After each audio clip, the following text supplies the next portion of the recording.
Welcome back mga kabayan. Nagbabalik po muli ang inyong lingkod upang magbigay sa inyo ng mga bago at nagbabagang mga balita.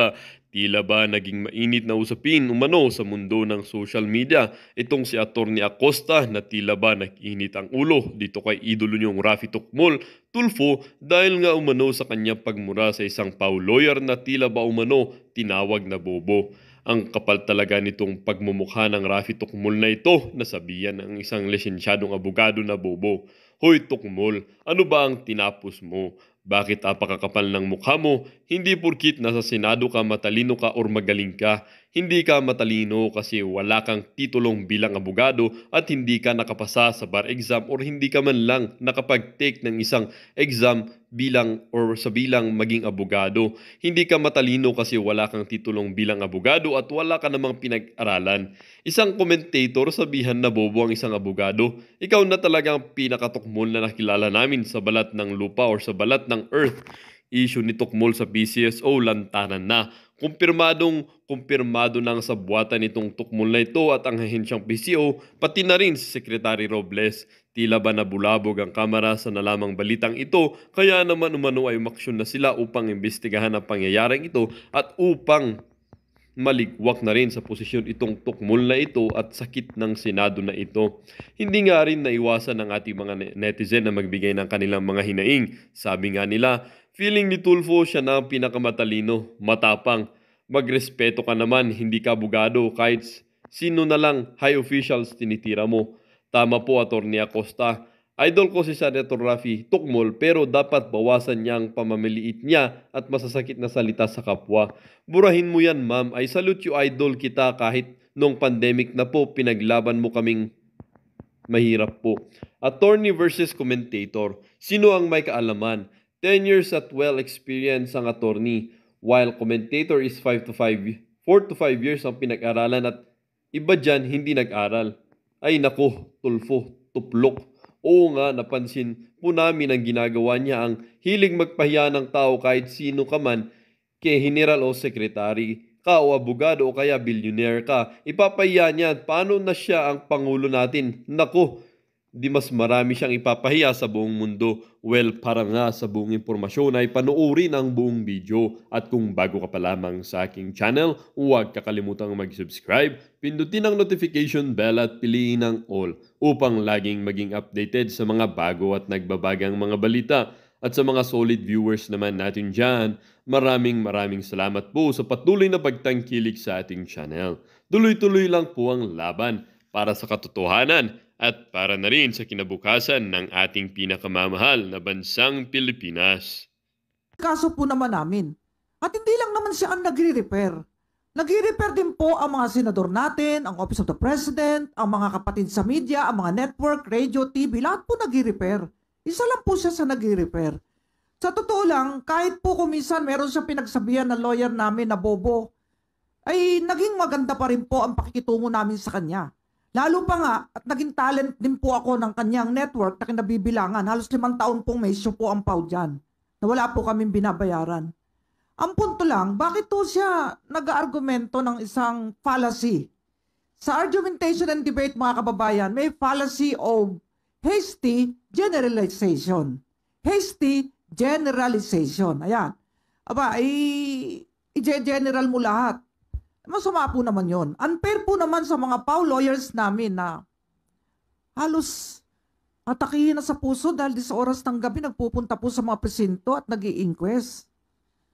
Yung mga lawyer namin buntis, yung mga lawyer namin diabetic, yung mga lawyer namin na nag-positive na sa COVID ay nagbi-virtual pa. Nakahiga sa banig ng karamdaman, nagbi-virtual. Napaka-unfair po na nilalahat mo. Ngayon po, Mr. T, kapag ikaw po ay may reklamo sa kahit kaninong lawyer, pwede mo pong isumbong sa akin, sino ba yan?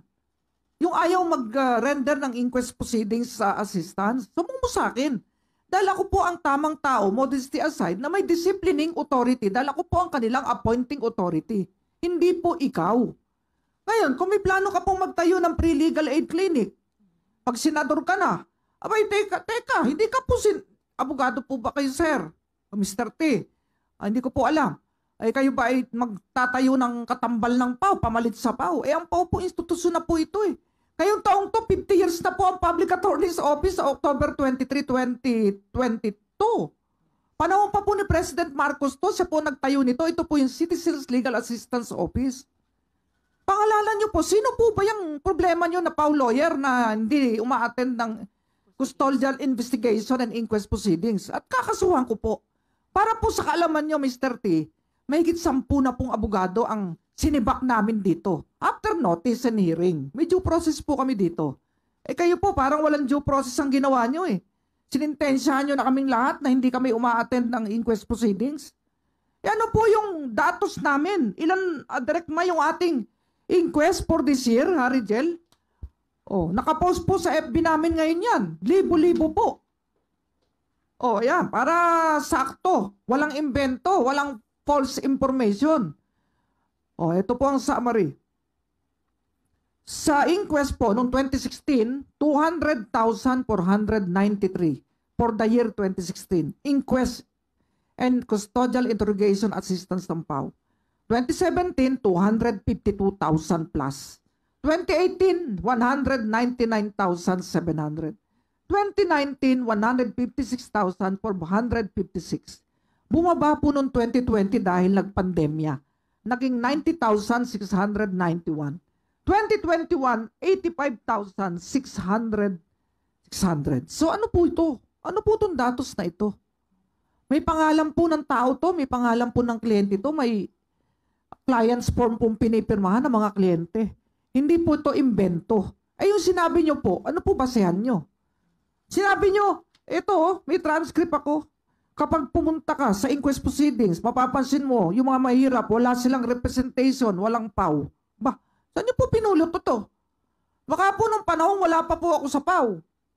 Dalong panahon ko po ngayon, napakahigpit ko po. At bago po sila tumanggap ng allowance at sweldo, report muna, report. May actual na tao po yan. Hindi imbento. Kami po dito ay gumagamit ng public financial management na performance-based. Meron kaming quantitative and qualitative analysis ng performance ng bawat isa. Pati po ba naman sweldo ng mga lawyer ko, sisilipin nyo? Sasabihin nyo malaki sweldo? Nanghihinayang kayo? Ano pong gusto nyo sa mga PAW lawyer ko? Bumalik sa dati? Na ang barong ay kupas? Ang medyas ay butas? Yun po yun? At ang sikmura ay kumakalam dahil walang pambili ng pagkait merienda si PAW lawyer? At kapag nagugutom ang kliyente, pareho silang gutom? Ano pa ang gusto nyo? Totoo po, nasaktan kami lahat eh. Ang laki ng ahensyang ito, nationwide, atakihin nyo, publicly. Sa isang istasyon na, alam ko, yung may isang may-ari dyan, naging boss ko rin at nag-sumuporta sa PAW, sa mga mediation program namin. Tsaka paano kayo magtatayo ng sarili nyong legal aid clinic? Hindi, meron din kayong chief public attorney, meron din kayong mga labor lawyers, meron din kayong appellate lawyers, meron din kayong criminal lawyers. Ano po yan? Gusto nyo i-duplicate itong opisina namin na may mandato po to. Republic Act 9406 of 2007, amending EO 292 of 1987 of Tita Cory. Ayan. Amending also PD number 1 of President Marcos. Institutionalize po itong PAW. Huwag nyo pong gibain. Katunayan, magiging justices po ba ng Supreme Court yung galing sa PAW kung walang patotoo sa masang Pilipino ng kanilang mabuting gawa at kasipagan? Magiging justices ba ng Court of Appeals, ng RTC, MTC, magiging fiscal ba itong mga lawyer ko? Kung sila ay tama dito? Ang gagaling yan. Kaya sila ay nahirang ng JBC na maging judges, naging prosecutor, dumaan sa screening ng Department of Justice. Kapag nga po nakapila dito yung pinadala nyo, darating dito, gutom na gutom eh. Magkukwento, ang haba ng pila daw sa istasyon. Sila'y pumila mula madaling araw. Yung pala sa PAW din sila i-repair. Kaya sabi ng mga PAW lawyers namin, dumiretso na po kayo dito kasi kahit naman po wala kayong sulat na dala galing sa kanino man, ay aasikasuhin po namin kayo. Kung meron kang reklamo sa mga PAW lawyer ko, sabihin mo kung sino't kakasuhan ko. Tatanggalin natin dito. Hindi yung lalahatin mo lahat. At alam mo, Mr. T, makikiusap ako sa iyo, my PAW lawyers and the Public Attorney's Office as a whole, is entitled to an apology for you. Nilalahat ko na, kaya singular, is entitled. Lahat kami. Mag-apologize ka. Tinitira mo na kami. Where is your basis? Nasaan na resibo mo? Nasaan na ebidensya mo? Sinong kliyente pinabayaan ng PAW? Imagine pandemya. Ilan ang nasilbihan ng PAW? 2020, 90,691. Sa inquest pa lang yan, ha? 2021, 85,533. Eh ano to? Oh. Kung wala kaming ginagawa, huwag na po natin gamitin ang PAW. Mr. T, please spare PAW from politics. Kung gusto mo, ako na lang tirahin mo. Ako na lang. Ako na lang. Pagkatao ko. O ako na lang. Huwag na yung mga tao ko. Ang bait-bait namin sa'yo. Sinusuportahan namin programa mo para hindi ka mapahiya sa mga pumunta at pumila dyan. Priority namin. O kahit may kasabay na galing sa DOJ, galing sa Office of the President, Office sa Senate, Congress, sa media, ikaw inuuna. Huwag mo lang kami pagsabihan, bobo. Bobo, tamad. Ako na lang tirahin mo. Huwag na yung mga tao ko. Punta po tayo rito sa kay Tulfo. Alam niyo panahon, bumibilib tayo kay Tulfo. Pero dahil sa may naranasan na tayo, bumilib din ako nung PCSO. Okay yan. Ini-expose ni Tulfo yung mga imposibleng tama ng PCSO. Kaya lang di tayo bumilib nung biglang tumahimik. Tapos walang resolusyon, no? Wala silang ano yung gagawin? Walang heads mas roll. Eto na naman, basahin po. Iba po to sa sagutan sa ha. 'Di ba guess na nila si Yulo, nagkasagutan na diyan sa may para mabigyan lang kayo ng background. Ang sagutan nila diyan sa may Chocolate Hills. Yung ano pa rin yung very technical Sino yung nag-aproba, bakit na-aprobahan? Dapat tapos na 'yun 'Di ba? Kung na-aprobahan man 'yan, may nag-aproba man kasi ang sinisisi nila, ang ginagawa nila scapegoat, yung mga barangay captain. Sabi kasi ng DNR, kahit kami yung chairman, may barangay captain pa rin. Sila yung mga nakakarami, sila daw yung nagbotohan. Sila, parang sinasabi nila na sila yung halos nagbigay ng, hindi makapaniwala yung mga senador sa ganong katwiran. Lalo na ako. Paano nyo ako mapapaniwala dyan na ganyan ang katwiran, hindi nyo alam? O sige, palagay nyo nang hindi nyo alam. Palagay nyo na naghuhugas kayo ng kamay. No? Wala talaga kayo, mga barangay at local officials lang yung nag-aproba. Anong gagawin nyo ngayon? Protected area. Ang tanong ko lang, sa batas ba pag sinabing protected area, pwede po yung magtayo ka ng resort dun sa pagitan ng mga Chocolate Hills? Lahat naman nagsabi, hindi O bakit ang the best po dyan, kung kaya, ang hirap po mag-suggest ng ganun, ng kung kaya Malamang hindi kaya. The best dyan, kung may illegal structure, buwagin, di ba? Madaling magsabi, no? Kung fans ka ni Duterte, madali lang kay Duterte yan Sabi nga sa inyo, mas mayayaman yung mga taga-Boracay Bilyonaryo yung mga yun. Ilan yung tinastas? Yung kay Pacquiao yata yung isang resort dun. Tinastas din yun. Hindi kayo makakapalag kasi yan yung batas Okay, so anyways, ito po ang expose ni Raffy Tulfo. Yan. Kaya sabi ko nga, okay yan Dito ako medyo believable ka rito. May kondisyon yung pagkabilib ko. Pag natuloy-tuloy mo to. Pero pag biglang namatay yung issue, alam na ng mga audience kung ano nangyari. Ito po ang sinabi ni Raffy Tulfo. Senator Raffy Tulfo on Friday raised a conflict of interest with Environment Secretary Maria Antonio Yulo Loizaga. Yan. Loizaga nga pala dapat. Yulo dati. Napangasawa niya nga pala si Ginebra. Si Chito Loizaga. Okay. Yung kay Tulfo, yung mga Yulo family daw ay nagkaroon ng 40,000 hectares sa towns of Coron and Bosungwa. Yan. Ayon kay Tulfo, ito po yung tinatawag na yung 40,000 daw na to. Ayan In 1975, then President Ferdinand Marcos Sr., 1975 pa to, matagal na to. Hindi pa tao yung karamihan sa inyo. issued Presidential Proclamation number 1387 declaring 40,000 hectares land area in Busuanga and Coron as pasture reserve, a protected area owned by the state, no? So owned by the state 40,000 hectares, no? Dineklara ni Marcos Sr. na protected pasture reserve. Okay. Pero pag-aari ito ng estado. Ayon pa kay Tulfo, 1 taon matapos ideklara ni Marcos na ito ay protected reserve, pasture reserve pala, pasture reserve. Siguro pasture. Sa pagkakaunawa ko rito, yung pasture, yung reserve yan para sa mga baka, di ba? Kaso pag-aari ng gobyerno. Ayan na, state-owned. Malinaw, 40,000. Okay. Pero pagkalipas ng 1 taon, the Yulos allegedly obtained said property.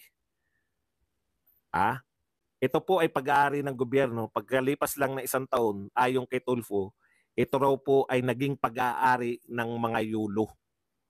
40,000 hectares. Napakalaki po. Okay. So ito po ay DNR Chief's privately owned Yulo King Ranch has been branded the largest agrarian anomaly. Grabe, no? Largest agrarian anomaly. Makinig tayo, ha? Every year, from 2015 until now, hundreds of farmers would hold a protest in Palawan as they request that the small 900 hectares land, which is part of the YKR, be distributed. So 900 hectares lang yung hinihingi nitong mga magsasaka sa 40,000 hectares. So konting bahagi lang ng 40,000. Taon-taon daw mula 2015. Kaya po, ang tanong ni Tulfo ay eto, no? Sana.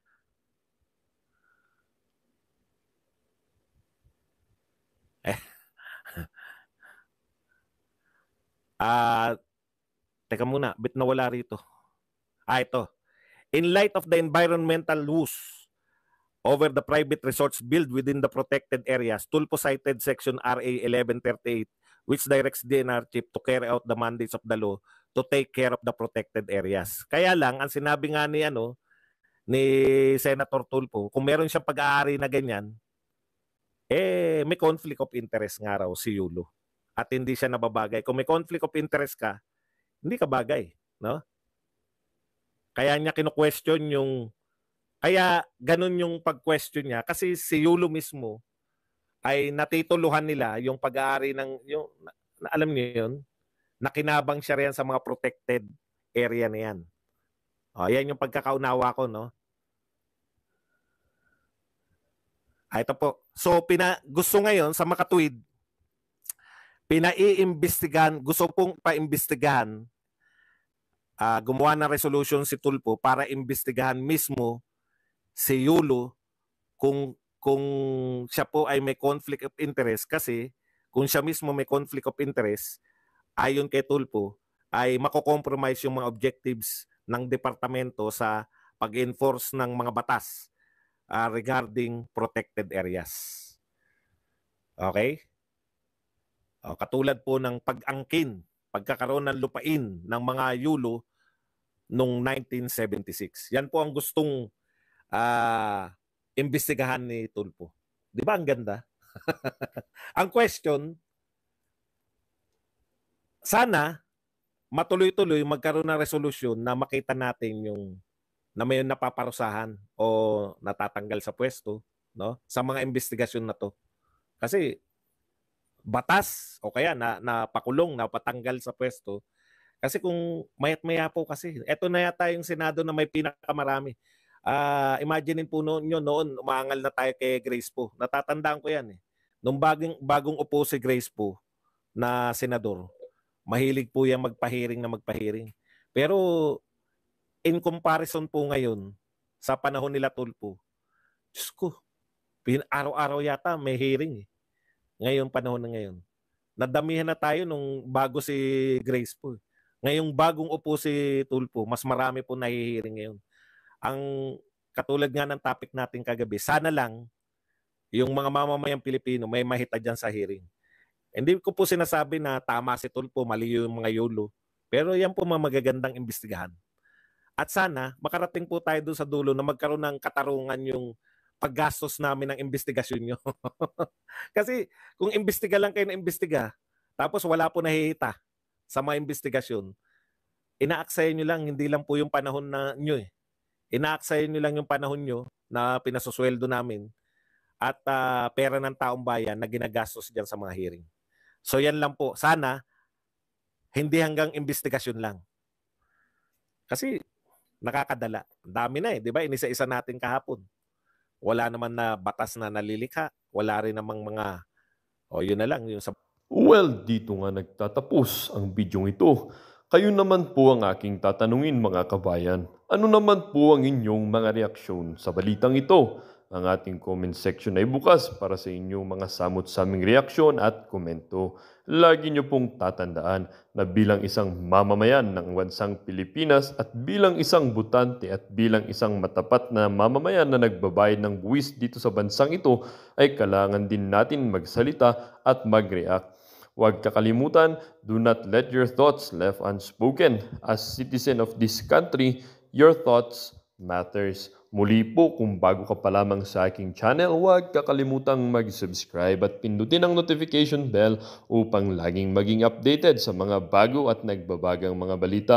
Huwag din kakalimutang mag-iwan ng like at i-share ang bidyong ito upang ang inyong pamilya, kaibigan at kakilala ay maging aware din sila sa kung anong nangyayari sa ating pinakamamahal na bansang Pilipinas.